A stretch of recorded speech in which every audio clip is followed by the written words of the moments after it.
अगर हम मुस्लिम ना होते आपके हिंदुस्तान में तो बीजेपी का तो खाता ही नहीं खुलता। आप चेक रिपब्लिक में निखिल गुप्ता बैठा है, लेके आओ ना उसको। कुलभूषण यादव पाकिस्तान में बैठा है, लेके आओ ना। कतर में हमारे फौजी बैठे, लेके आओ ना उनको। अरे कहाँ तुम्हारी देशभक्ति है? अरे निखिल गुप्ता को लाओ, इस कानून में इस्तेमाल करो, मगर वो नहीं बोलेंगे। ये बांग्लादेश की बात बहुत करते हैं, बांग्लादेश का जीडीपी हमसे बेहतर है, और वही नहीं, हमारे यहाँ के बच्चे 9,500 वहां पढ़ते हैं और उनके सिर्फ 2,000-2,600 बच्चे यहाँ पढ़ते हैं। मैं आज जद पे हूं तो इतना खुशगुमान न हो, चिराग सबके बुझेंगे, हवा किसी की नहीं। हम डरे नहीं हैं, हम सिर्फ सरकार से अपील कर रहे हैं कि हमें अपना समझिए, हम आपके अपने हैं, इस देश के नागरिक हैं, और आप ताकत में है। संख्या बल के आधार पर बिल हो सकता है आप पास करा लें, लेकिन आपको यह बात समझनी पड़ेगी कि हम तो वो तारीख हैं, जहनों में रहना है जिसे, कागजी पुर्जे नहीं जो फाड़ डाले जाएंगे।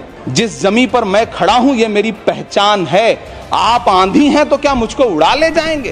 मुझसे पूछा जा रहा है कि 500 साल पहले तुम्हारी मस्जिद थी, नहीं थी? ख्वाजा अजमेरी की दरगाह कह रहे नहीं है। अरे सर, अगर मैं इस पार्लियामेंट में खोद दूं, इसमें गड़ा कर दूं, तो खाने जहां का हिस्सा मिलेगा तो मेरी हो जाएगी। What has change, please tell me. वजीर आजम कहते हैं कि वक्फ का ताल्लुक संविधान से नहीं है। अरे कौन पढ़ा रहा है वजीर आजम को? आर्टिकल 26 पढ़ा लीजिए। खुदाई चल रही है इस देश में, कई जगह खोदे जा रहे हैं। एक खुदाई हम सब सांसद मिलके करें। किसान विरोध करे, देशद्रोही है।